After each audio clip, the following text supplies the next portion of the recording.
Welcome all, welcome to this lecture of Object-Oriented Programming 1. Today we will be continuing with Unit 3, Methods and Arrays. Let me show the disclaimer first, then we'll start the question.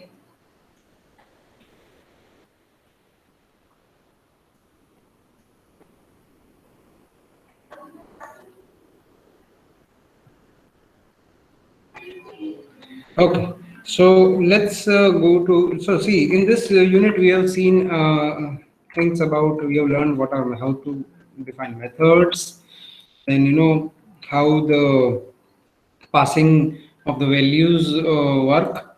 Then we have seen various programs for calling various methods. We saw what is passed by value exactly, right? Then we also saw overloading of methods, the scope of variables, and then we started with single dimensional arrays, right? And now we will start with two-dimensional arrays. Then we also saw for each loops, how for each loops work with arrays, okay, and how copying of array is possible, and what are reference variables, and how arrays are stored as objects, okay, and how we can copy array in three different ways: using a loop, using static array copy method, and using clone method, okay. We also saw what happens when we pass the arrays to methods, and what happens when we return an array from a method, right?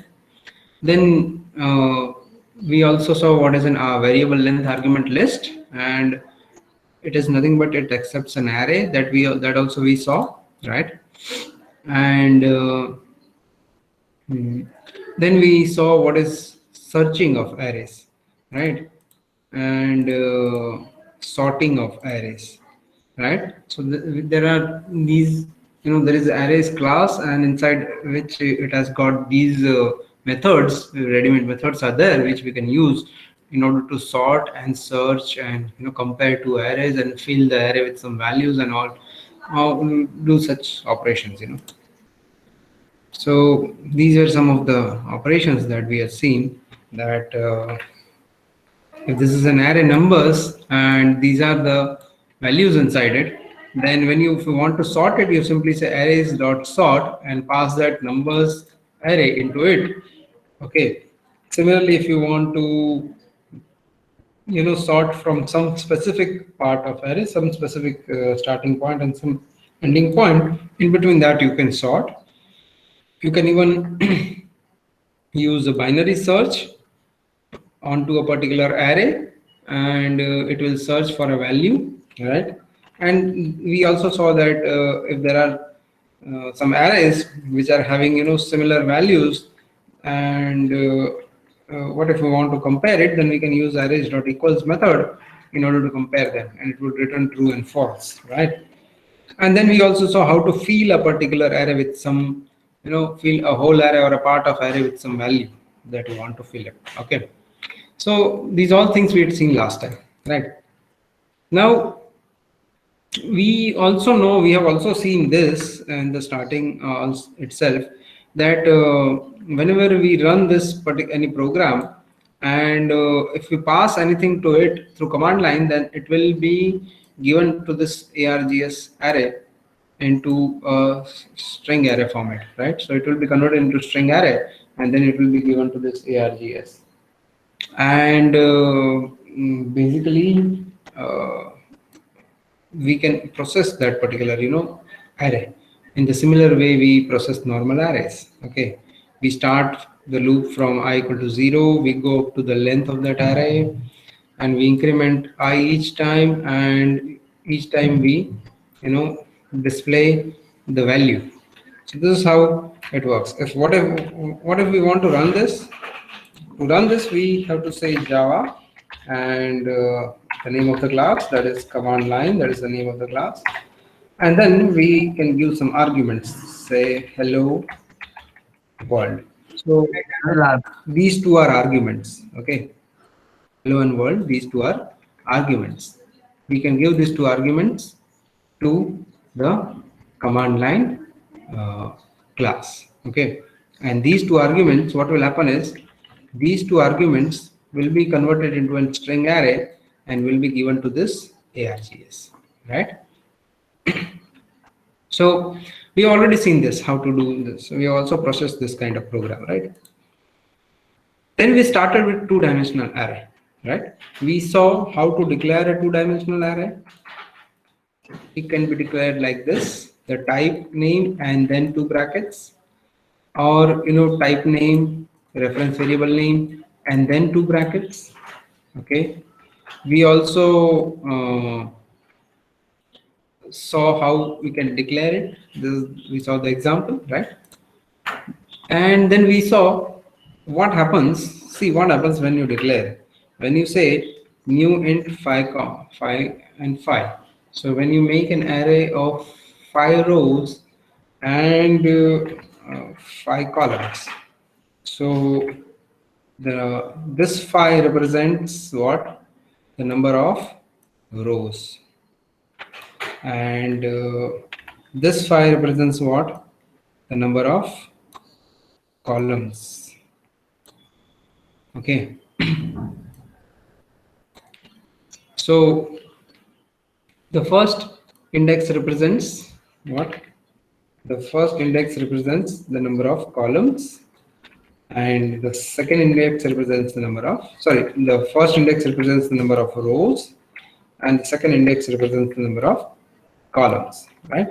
So see what happens when we say new int 5, it will create an empty array having all values as zeros. Why 0? Because default value for an integer variable is by default 0.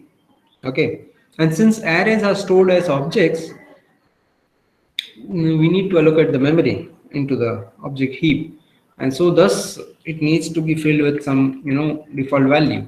So it gets filled with value 0. Okay, when we say and variable reference variable is equal to new int 5. So we are creating an array, two-dimensional array of 5 rows and 5 columns.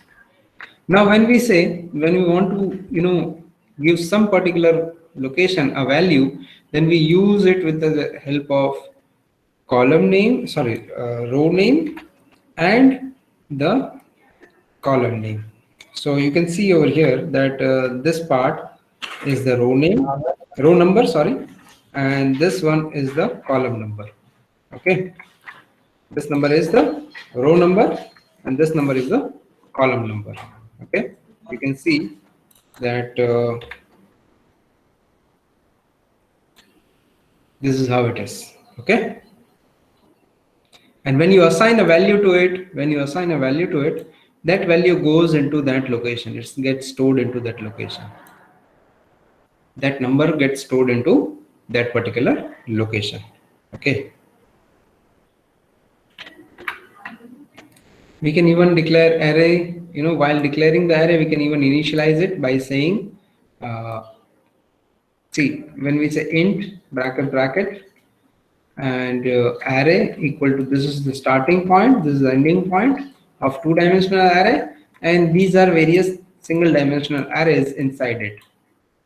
Okay, how many single dimensional arrays we have? 4 single dimensional arrays we have.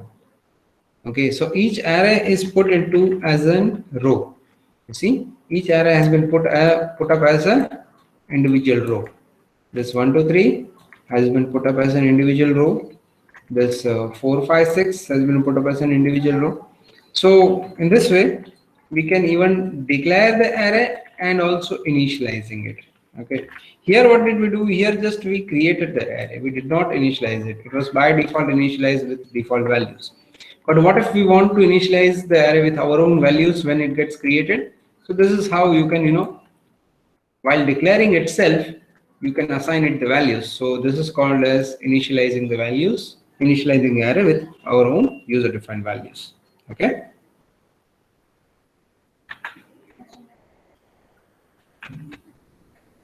Okay, so let's continue.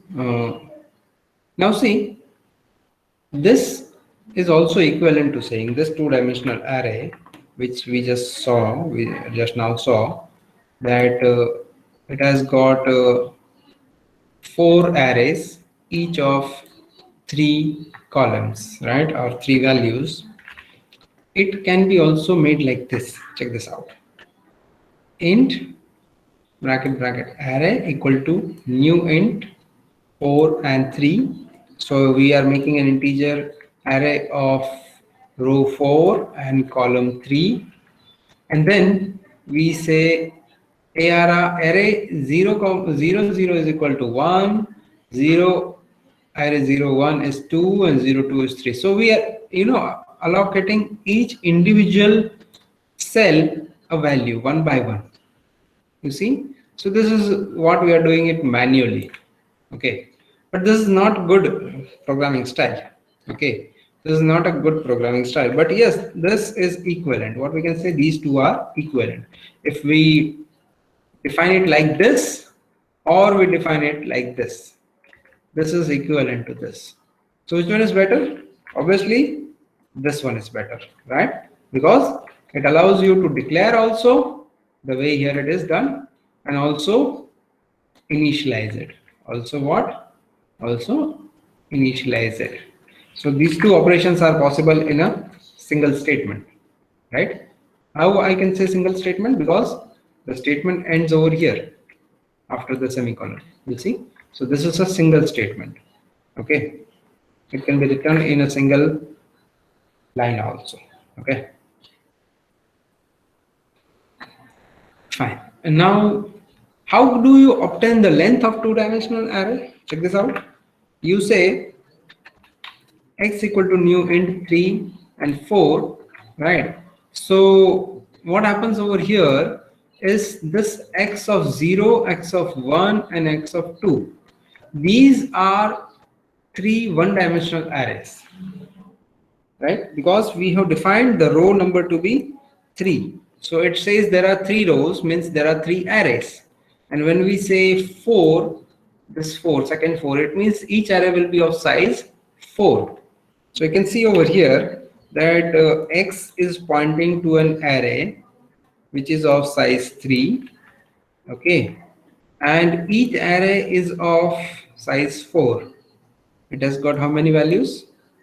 4 values. Each array has got 4 values. So the length of each array is 4. You can see the length of each array is 4.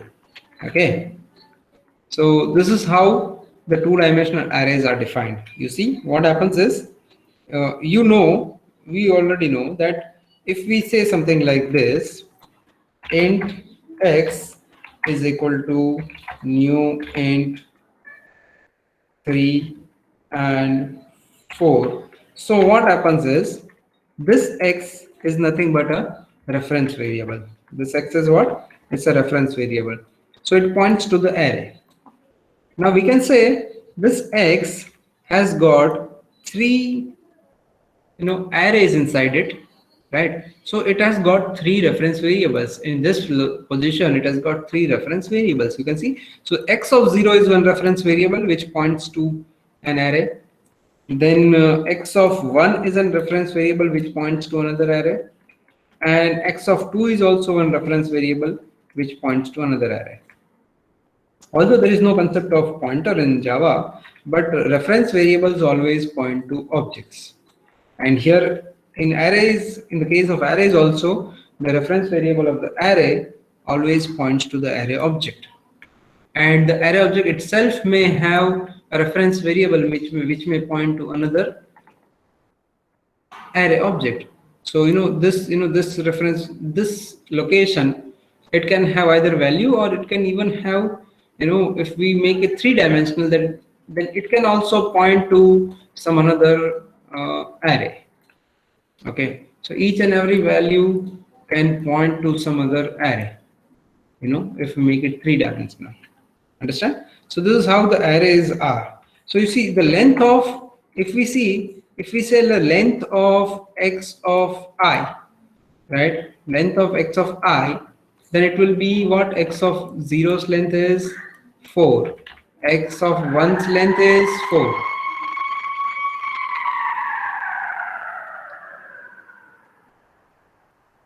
X of 2's length is 4. So you can see, if we say x of I, then the length is always 4. But if we say x length of x, we say x dot length, then it is 3. Why? Because it has got 3 elements. X is pointing to an array which has got 3 elements. And how do we get that? We say x dot length. Okay.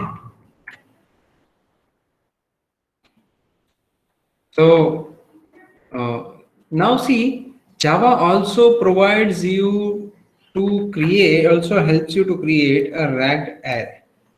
An array which is not symmetrical. Okay. Which is an array, a two-dimensional array where each array is of different size. That's the best part in Java. Okay. Where each row in a two-dimensional array is itself an array, and the rows, each array can have a different length. Okay, this is also called as ragged array, right? So yes, anyone having an issue?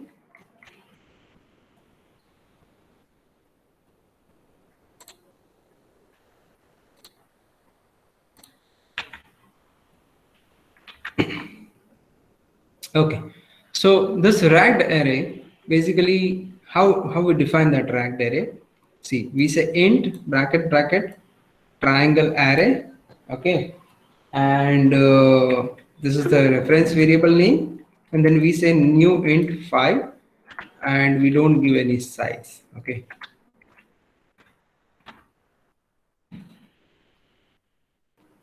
sound is not clear. Anyone else having same problem? Sound is not clear to anyone? Yes, is it so? Because I'm connected through the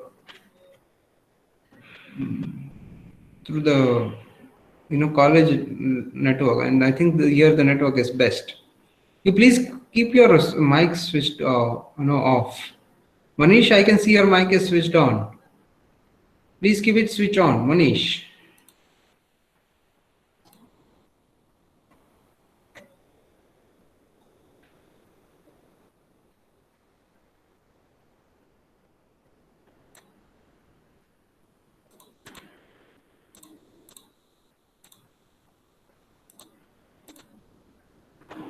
Manish, can you switch off your mic? Yes, Manish. Okay, so I think most of you are saying the voice is clear. So let's continue. Okay, so in this ragged array, how we define an array? Check this out. We say int bracket bracket, and we say new int 5. So we give the length of the first array, first part. For the second part, for the second dimension, we don't give the size.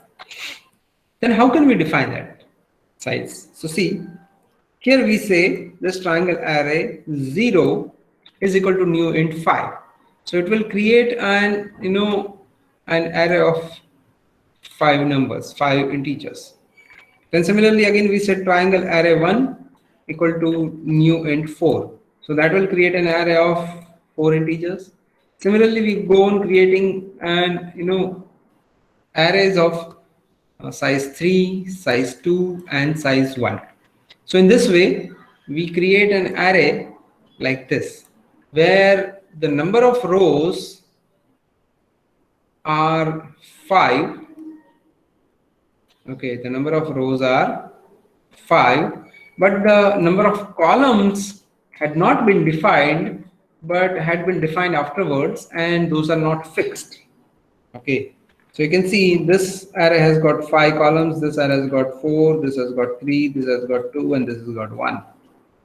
You can even, this is just for declaring. When you declare it, it will have value 0. All these numbers will have value 0. Why? Because when we say new int 5, it creates an array object, and array object is initialized with default values of the type, and the data type is integer, so the default value is 0. Okay. And if we while declaring itself, we initialize it like this, then it can get created like this. Okay. And we can even give the values to it like this. Okay. So this 0, 3 has got some value. What is this 0, 3? 0th row, that is this particular row, and third location, so 0, 1, 0, 1, 2, and 3. So this is the location which we are pointing by saying 0, 3. Okay. So this is how the ranked array works. Okay, you can, each array inside this two-dimensional array, what does this mean? This means that each array inside this two-dimensional array, there are 5 arrays inside this two-dimensional array, and each array will be having its own size, right? So we are not specifying the second size. That is totally possible, but we cannot say new int bracket bracket. We have to specify at least one size. That is the number of rows we have to specify, and afterwards we can specify the number of columns for each array separately, like this. You see, so that is the best part in Java arrays. This is the new thing that you would have seen in Java arrays. Okay.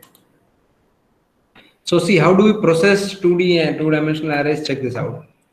For declaring, we say int bracket bracket variable name equal to new int and row number and column number. Okay. So total number of rows, total number of columns are specified. This will create an matrix, or we can say this will create a two-dimensional array of 10 by 10 size. Then how do we initialize arrays with input values? So see, check this out. We use the scanner class. Again, we create its object. We ask the user to enter the number of rows and number of columns. Okay. So sorry, not number of rows, but number of columns. What do we say? Enter this rows and this columns. Okay. So basically what we are doing is we are showcasing that this is for this particular row and column number, you want to enter the values. Okay, so we are saying enter about 10 rows and 10 columns. Okay, so then we do a for loop which starts with row equal to 0, goes up to the length of the matrix, that is this length, this 10. Okay, and then we again have another for loop which starts with column equal to 0 and goes up to the length of each row. So you see, if if each row has got a different length, then it will be covered over here, it will be tackled over here, so you don't need to worry about it, right?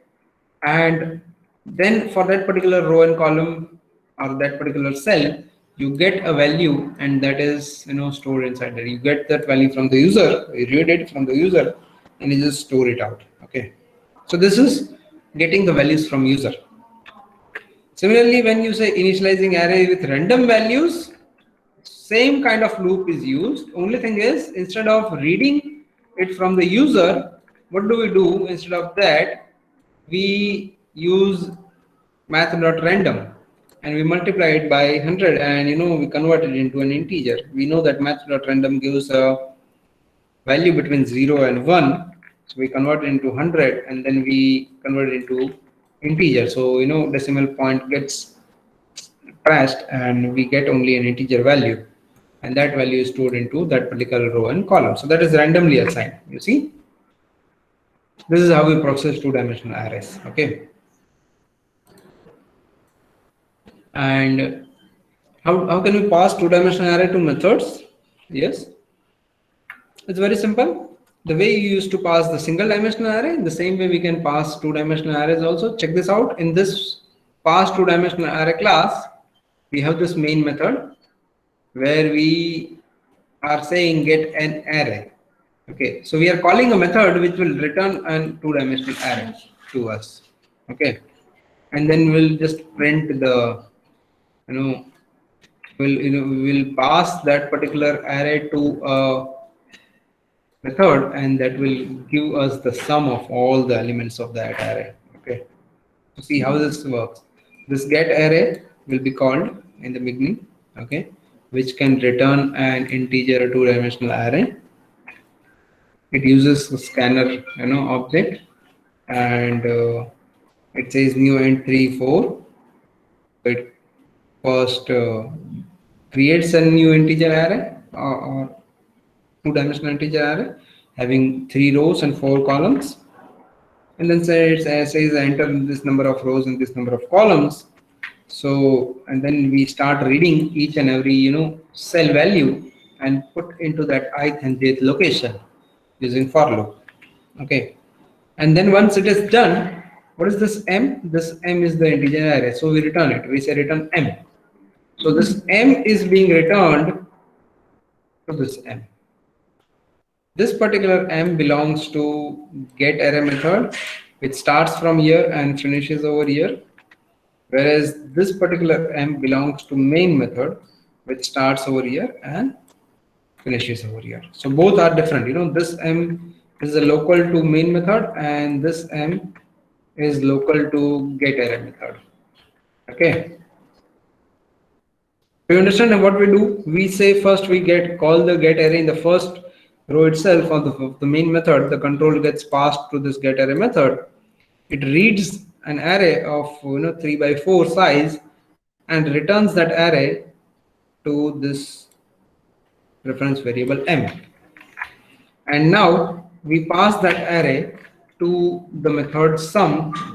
Okay, we pass the array to the method sum, and we take a variable, total variable equal to 0, and again we use the same for loop which we had which we had used to read the values. Same kind of for loop is used, which starts with row equal to 0 to the length of m, and inside for loop also starts with column equal to 0 to the length of each row, right?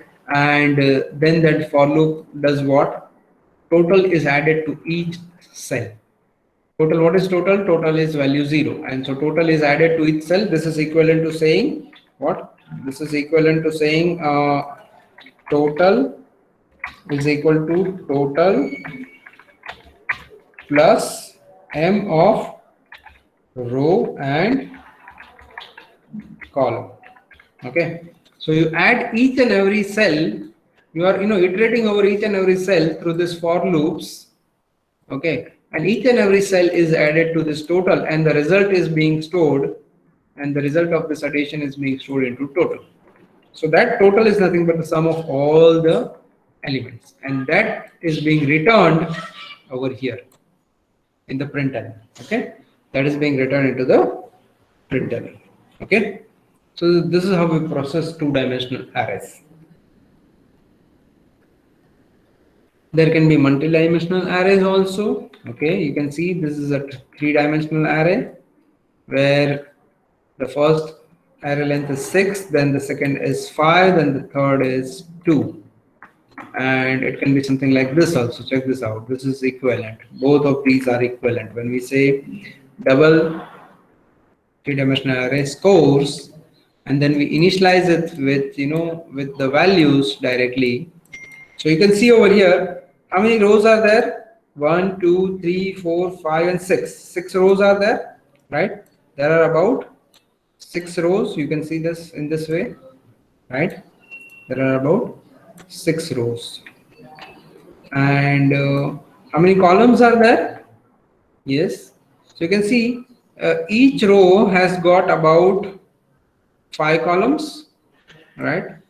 1, 2, 3, 4, and this is 5, right? So each row has got about 5 columns, and each cell of that row and column has again got an array of size what? 2. So each cell is again got an array of size 2. You see that? So this is a kind of three-dimensional array. Okay, understand? Okay, so that is about three-dimensional arrays. Okay, I think some people had issues with searching and sorting. So let me just explain that part also. Okay, let me just show how we can go ahead with searching and sorting.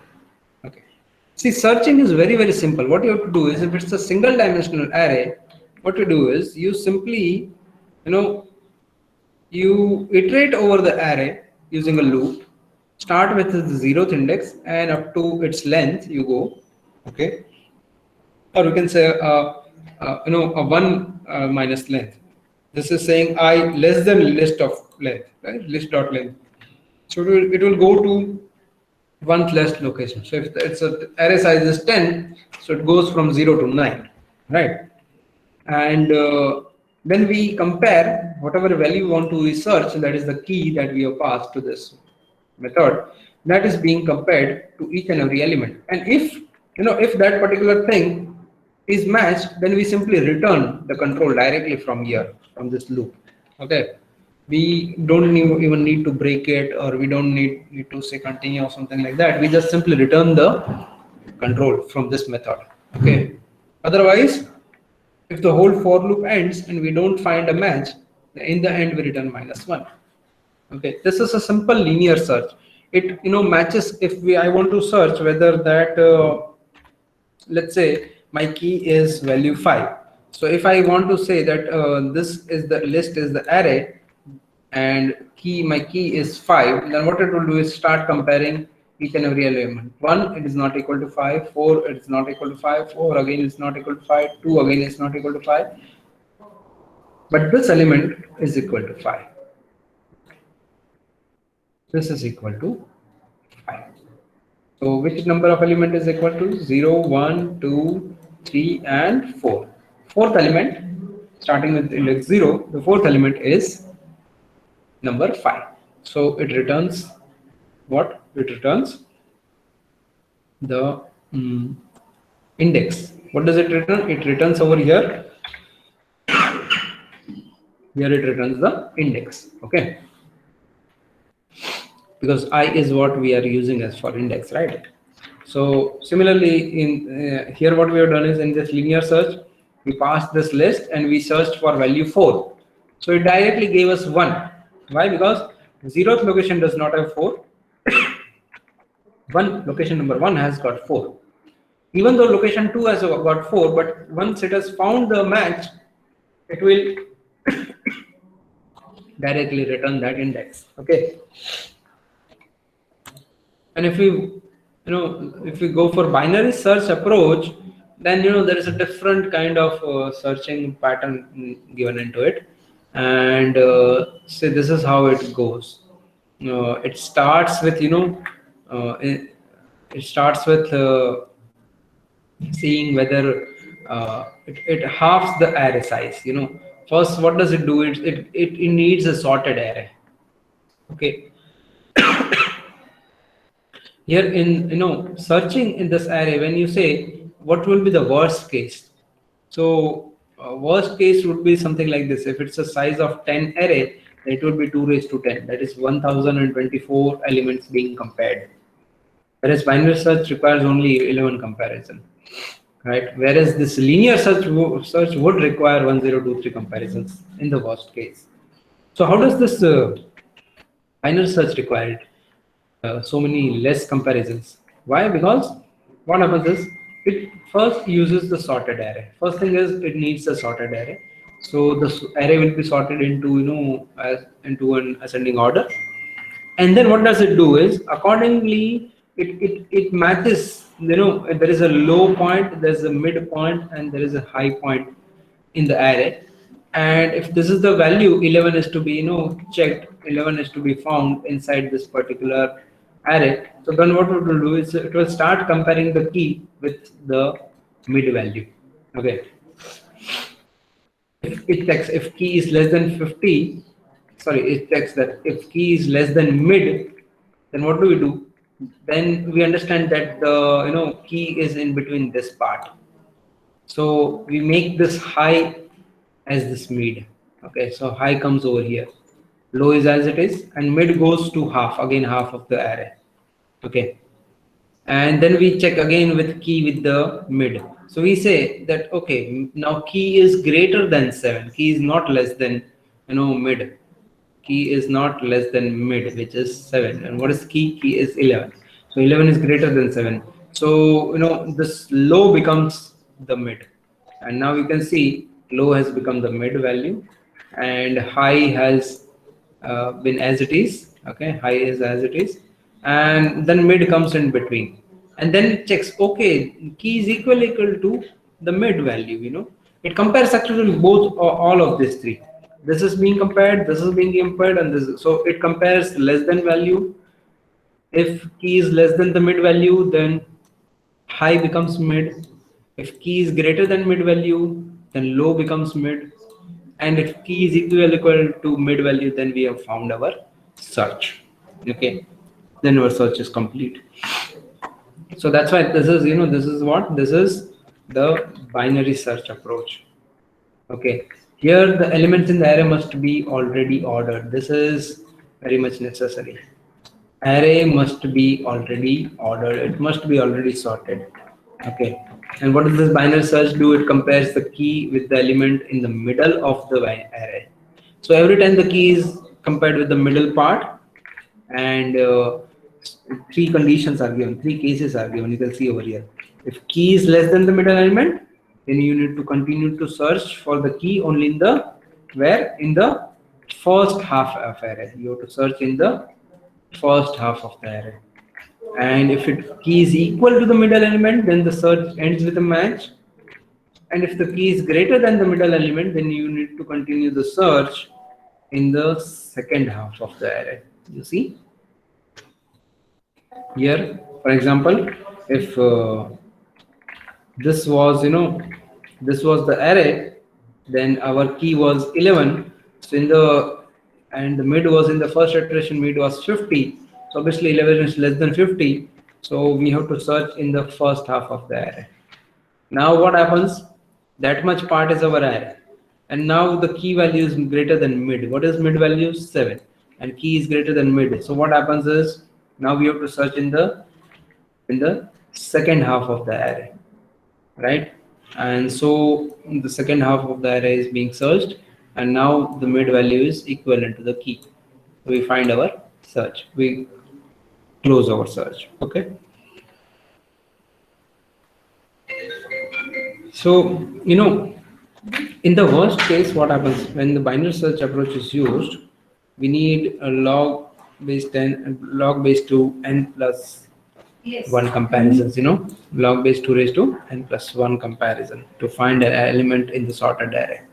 This is the worst case part. So you can see it's a good, this is a very good approach of searching an array. But the only thing over here is you make sure that the array must be already sorted or ordered. Okay,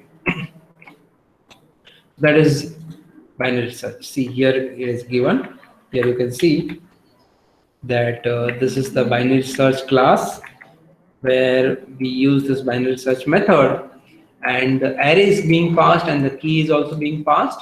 Okay, and what do we do is we basically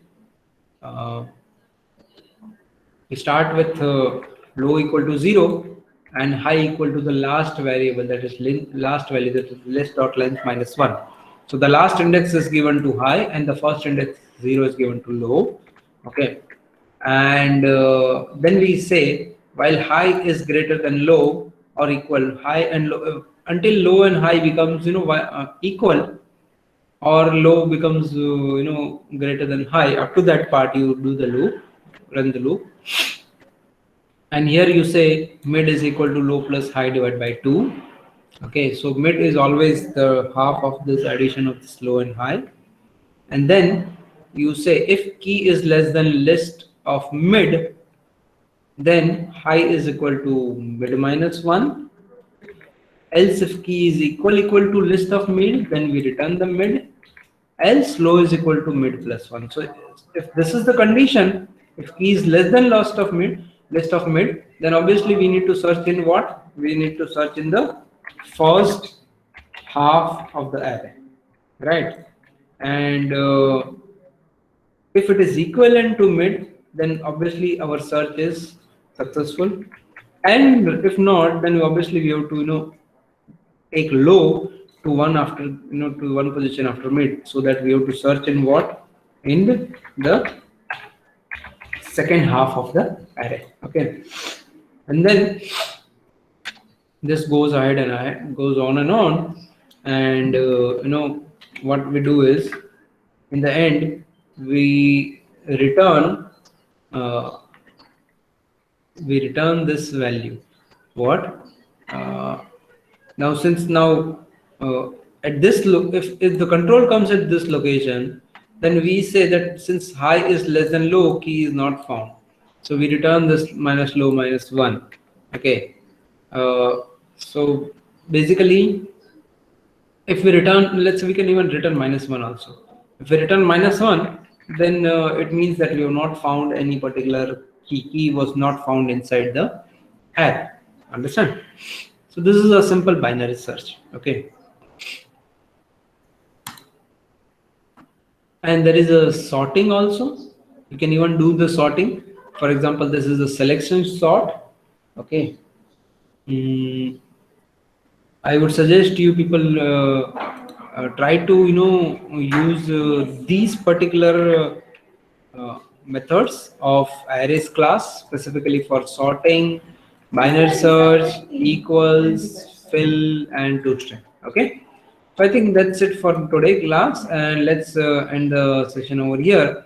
And if you have any issues, please do ask me, and we can have interaction. Hello? Hello?